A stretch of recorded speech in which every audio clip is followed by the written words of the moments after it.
Olá, bom dia para você. Seja bem-vindo a essa edição. Nós estamos ao vivo, agora 8 horas 31 minutos pelo horário de Brasília. Começo esse jornal agradecendo a sua presença e te convido a iniciar esse dia olhando para tudo que vai ser assunto hoje, para você ficar por dentro dos temas que movem o Brasil e o mundo nesse 24 de janeiro. Pois é, vamos começar pelo nosso cardápio de notícias. O Brasil registrou um número recorde de desastres naturais em 2023, uma média de 3 por dia. Greve geral na Argentina. Sindicatos param nessa quarta-feira, mas governo Milei pede para que argentinos trabalhem. Avião russo com prisioneiros de guerra da Ucrânia cai perto de fronteira. E ainda, Donald Trump derrota Nikki Haley e garante liderança à frente do Partido Republicano nas primárias de New Hampshire. O jornal está recheado hoje. Você confere tudo isso e muito mais a partir de agora. Seja muito bem-vindo. Bom, hoje, mais uma vez, começamos o nosso jornal com um alerta. Nessa época de chuvas, informação é essencial. Vamos viajar, então, para Belo Horizonte, onde o alerta é amarelo para chuvas intensas. Por lá agora, faz 17 graus, uma temperatura mais amena, mais fria, não é? Bom, essa também é a mínima para hoje e a máxima deve chegar aos 26 graus. O destaque fica com o aumento na concentração de nuvens ao longo do dia, ao longo dessa quarta-feira, com previsão de chuva forte a qualquer momento. Vamos ficar então de olho na previsão, atento aos alertas. O alerta é amarelo, que é o alerta que está nessa região, é o mais leve, mas ainda assim é um alerta, então é importante ficar atento. Inclusive, gente, porque Belo Horizonte foi alvo das chuvas nessa terça-feira. As tempestades provocaram enxurradas, alagaram ruas, causando, é claro, estragos na capital de Minas Gerais. Vamos ver. A chuva forte que caiu nesta terça-feira provocou alagamentos na capital mineira e Grande BH. Durante o temporal, pessoas ficaram ilhadas, carros foram arrastados e árvores caíram. Em um trecho, no bairro Luxemburgo, vários carros ficaram agrupados por conta da força da correnteza. Na rua Marquês de Paranaguá, no bairro Santo Antônio, um carro ficou submerso. Na rua Michel Gerardi, no bairro São Bento, veículos foram arrastados pela enchente. Houve também registros de quedas de árvores em vários pontos da capital. No bairro Cidade Jardim, na região Centro-Sul, uma árvore caiu na rua Bernardo Mascarenhas e bloqueou a via. Na Avenida do Contorno, no Lourdes, a força da água arrancou árvores de grande porte pela raiz. Na região de Venda Nova, um transformador estourou e deixou parte do bairro Letícia sem energia. A enxurrada tomou conta da Avenida Vilarinho e da Avenida 12 de Outubro. A Defesa Civil de Belo Horizonte fez algumas interdições por segurança. Na região da Pampulha, o córrego Resseca ameaçou transbordar e a Avenida Heráclito Mourão de Miranda foi interditada. A Avenida Vilarinho também foi bloqueada em razão do risco de transbordamento do córrego Vilarinho. A Defesa Civil registrou chuva extremamente forte em 8 regiões da capital: Norte, Nordeste, Leste, Centro-Sul, Venda Nova, Pampulha, Oeste e Nordeste. Em 3 horas, a Regional Oeste contabilizou 26,2% de todo o volume de precipitação esperado para o mês de janeiro. Segundo o Corpo de Bombeiros, a corporação atendeu ao menos 3 ocorrências de pessoas ilhadas. Cerca de 15 moradores ficaram isolados dentro de casas na Avenida Ministro Oliveira Salazar, no bairro Santa Mônica, na região de Venda Nova.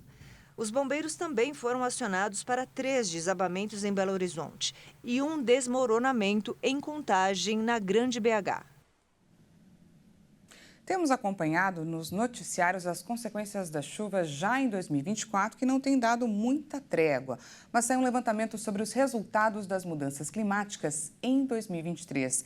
No balanço do ano, o Brasil registrou mais de 1.100 desastres naturais, ou seja, mais de 3 por dia em média, um triste recorde. O Centro Nacional de Monitoramento e Alertas de Desastres Naturais, o CEMADEM, registrou no ano passado um total de 1.161 desastres naturais, principalmente inundações e deslizamentos de terra, um número sem precedentes desde o início dos registros em 2011. De acordo com o órgão, os eventos ligados a chuvas extremas causaram ao menos 132 mortes, mais de 9.000 feridos e mais de 74 mil pessoas perderam suas casas. Os danos materiais são estimados em mais de 5 milhões de reais. As mudanças do clima impactam diretamente no aumento da frequência e intensificação dos desastres explicou o climatologista Francisco Eliseu Aquino, chefe do Departamento de Geografia da Universidade Federal do Rio Grande do Sul. Segundo Aquino, tudo isso, combinado ao fenômeno meteorológico El Niño, gerou um aquecimento global adicional. O especialista destaca as devastadoras inundações provocadas por um ciclone que deixou mais de 50 mortos no sul do país em setembro. Em fevereiro de 2023, morreram também cerca de 60 pessoas por causa de deslizamentos de terra no litoral do estado de São Paulo. Em contraste, outras regiões do país foram afetadas por uma seca histórica, especialmente na região amazônica. Com desastres climáticos ao redor do planeta, 2023 foi o ano mais quente da história, com temperaturas pela primeira vez em todo um ano próximas ao 1,5 grau de aquecimento global fixado pelo Acordo de Paris, de acordo com o Observatório Europeu Copérnicos. Um estudo realizado pelo Instituto Amazon concluiu que o desmatamento em áreas protegidas da Amazônia caiu 73% em 2023, na comparação com 2022. As unidades de conservação tiveram uma redução de 77% na devastação, enquanto a destruição em terras indígenas diminuiu para menos da metade. De acordo com o Amazon, a devastação em terras indígenas e em unidades de conservação localizadas na região atingiu 386 km² no ano passado, menor índice desde 2013, quando foram desmatados 178 km². Em 2022, o desmatamento de áreas protegidas da região chegou a 1.431 km², número bastante próximo aos observados em 2019, quando se iniciou um período de alta. As unidades de conservação registraram uma queda de 77%, passando de 1.214 km² desmatados em 2022 para 282 km² em 2023. O Instituto destaca que esta foi a menor área de floresta destruída nesse tipo de território desde 2014. Já o total de terras indígenas devastadas em 2023 ficou em 104 km². O número é, segundo o Amazon, menos da metade do registrado em 2022, quando 217 km² foram destruídos. O ano em que se observou a menor área indígena desmatada também foi 2014, com apenas 28 km². A Secretaria de Educação do Rio de Janeiro abriu uma consulta pública em dezembro para ouvir o que a população tem a dizer sobre o uso de celular pelos alunos dentro das salas de aula. E o resultado surpreendeu, vamos ver. Parece até brinquedo. O celular na mão de crianças e adolescentes já faz parte da rotina, seja na hora da refeição, para entretenimento e para se comunicar em todos os lugares, até nas salas de aula. Mas essa liberdade está sendo avaliada. Desde agosto do ano passado, o uso do aparelho é proibido nas salas de aula do Rio de Janeiro. Eles só são permitidos com a autorização dos professores para serem usados como ferramenta de ensino. Mas a Secretaria Municipal de Educação quis ouvir a população e assim o fez. E o resultado surpreendeu. Quase 2 meses de canal de comunicação aberto com a sociedade, a Secretaria recebeu mais de 10 mil comentários. Foram 83% de respostas a favor da proibição do uso do aparelho e 6% contrárias. E apenas 11% das respostas foram parcialmente favoráveis. Mesmo com esses resultados, o desafio é mitigar a quantidade de crianças com o celular na mão. O Instituto Brasileiro de Geografia e Estatística apontou que em 2022, 55% das pessoas que tinham entre 10 e 13 anos de idade já tinham um celular para uso pessoal e aproximadamente 85% desses usaram a internet no país. Na opinião de especialistas, o uso de telefone celular no ambiente escolar prejudica a aprendizagem, concentração e a saúde dos estudantes. Os dados com base no Programa Internacional de Avaliação de Estudantes, o PISA, que avalia 3 domínios, leitura, matemática e ciências, em todas as edições ou ciclos, revelaram que 65% dos alunos relataram que ficam distraídos com o uso de dispositivos digitais em pelo menos alguma as aulas de matemática. Além disso, 45% dos estudantes disseram que se sentem nervosos ou ansiosos se os telefones não estão por perto. Para o secretário de Educação do Rio, Renan Ferreirinha, fica cada vez mais claro que a aprendizagem e interação humana devem ser o centro da escola e não o celular. Ele ainda acrescenta que ninguém é contra o uso da tecnologia na educação, mas ela precisa ser utilizada de forma consciente e responsável. Agora, o próximo passo da secretaria é analisar todas as contribuições recebidas, consolidar os dados e estudar as novas medidas a serem tomadas. Bom, e antes de ir para o intervalo, a gente continua falando do Rio de Janeiro, porque o alerta por lá, o alerta climático, é ainda mais intenso do que em Belo Horizonte. Vamos para as terras cariocas, onde o alerta é vermelho.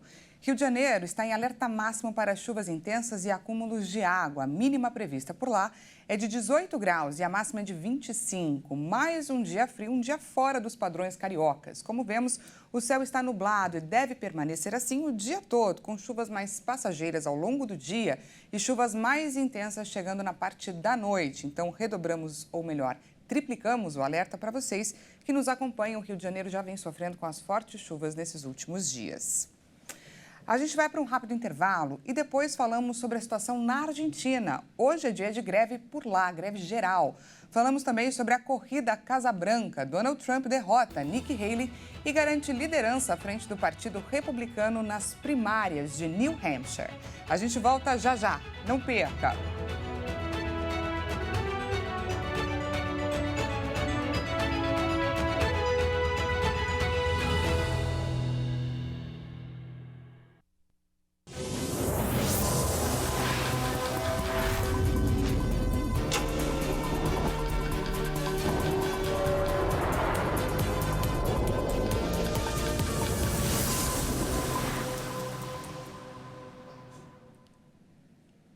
Seja bem-vindo mais uma vez, nós estamos de volta e ao vivo, 8 horas e 45 minutos pelo horário de Brasília. Voltamos com mais destaques dessa quarta-feira para você.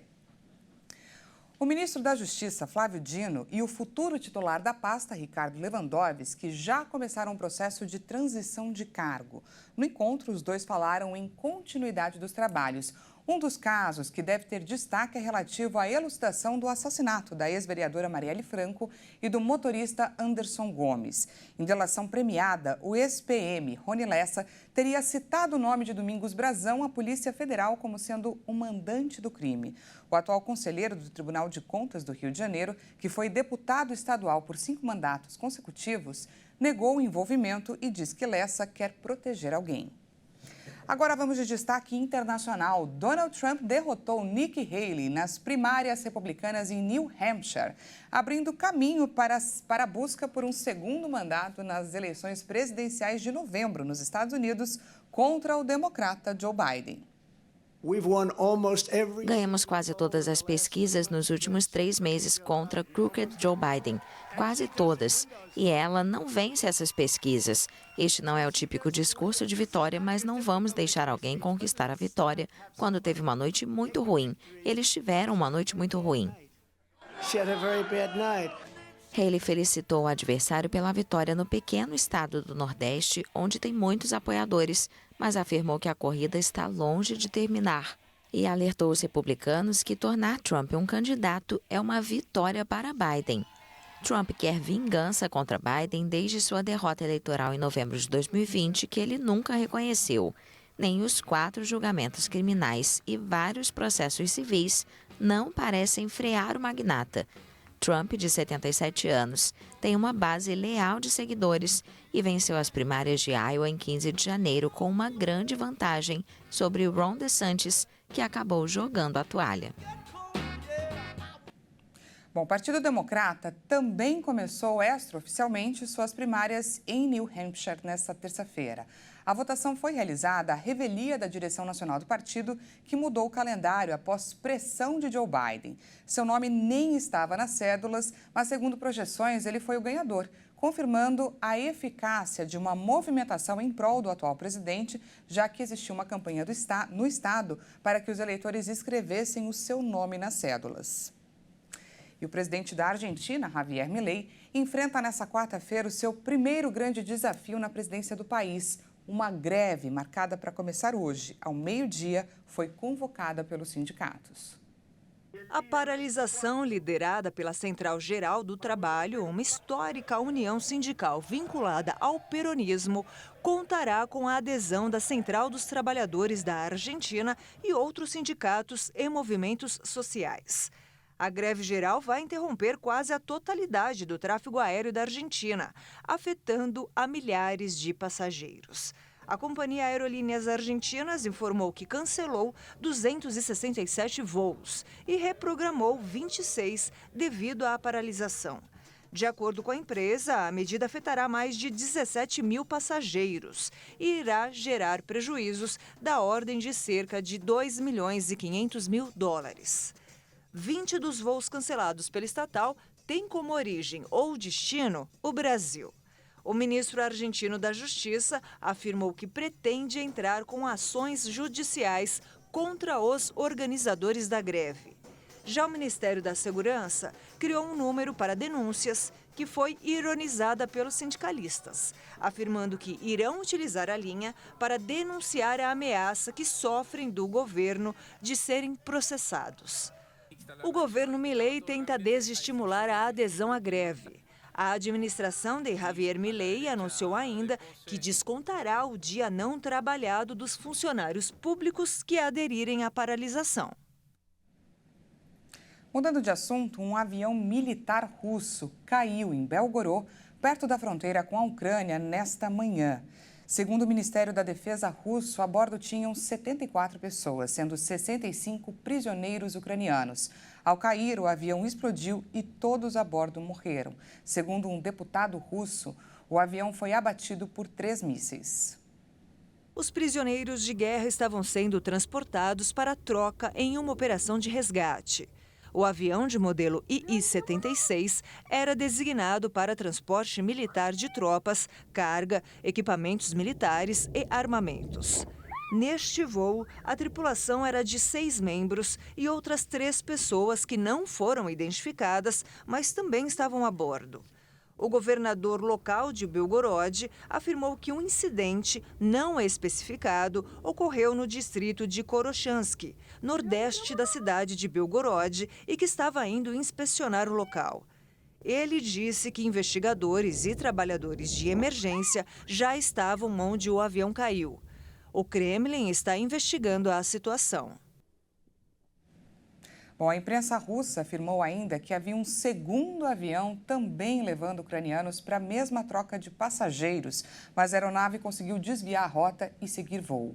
As informações sobre esse acidente estão sendo atualizadas e você acompanha ao longo da nossa programação. O parlamento da Turquia ratificou a adesão da Suécia à OTAN. O presidente turco, Recep Tayyip Erdogan, ainda deve assinar essa decisão. Agora resta apenas a aprovação da Hungria para que a Suécia entre na organização.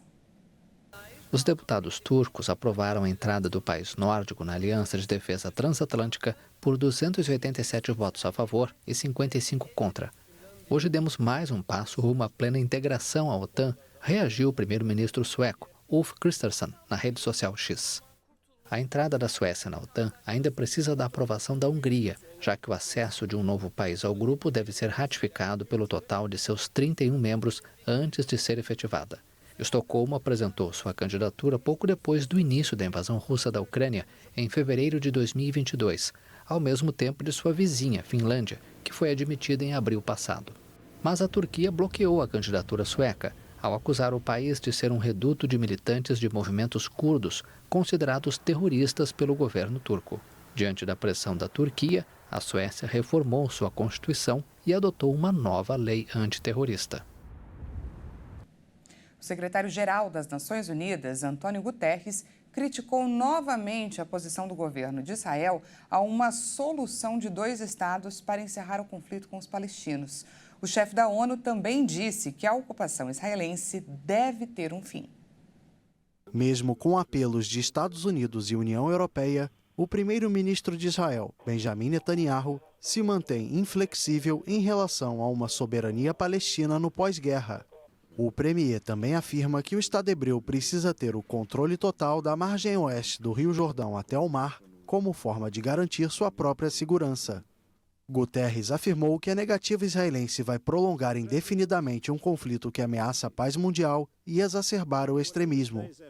Um fim duradouro para o conflito Israel-Palestina só vai acontecer com uma solução de 2 estados. Israelenses devem ver suas necessidades de segurança materializadas. Palestinos devem ter suas legítimas aspirações para uma independência total e soberania atendidas, em linha com as resoluções das Nações Unidas, com a lei internacional e com os acordos prévios. A ocupação israelense deve ter um fim. Israel's occupation must end. O secretário-geral da ONU voltou a condenar o ataque do Hamas em 7 de outubro, mas reiterou que nada justifica o castigo coletivo imposto à faixa de Gaza, onde cerca de 90% da população está deslocada e 1/4 dos habitantes se encontra em níveis catastróficos de insegurança alimentar.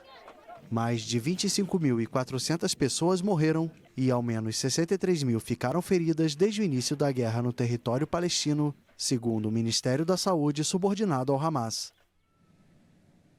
E para encerrar, vamos viajar novamente para dar uma olhada no tempo por esse Brasilzão. Dessa vez a gente vai para uma região que a previsão está mais tranquila. Vamos para Caxias do Sul, no Rio Grande do Sul. Nas imagens podemos ver o tempo bem fechado, um céu escuro. Até, né? Mas apesar da previsão de chuva, que pode chegar a qualquer instante, vai ser uma chuva mais tranquila. Temos mínima aí de 14 graus e a máxima pode chegar a 25. O sol pode até tentar aparecer ao longo do dia, mas sempre acompanhado dessas nuvens que você confere nas imagens.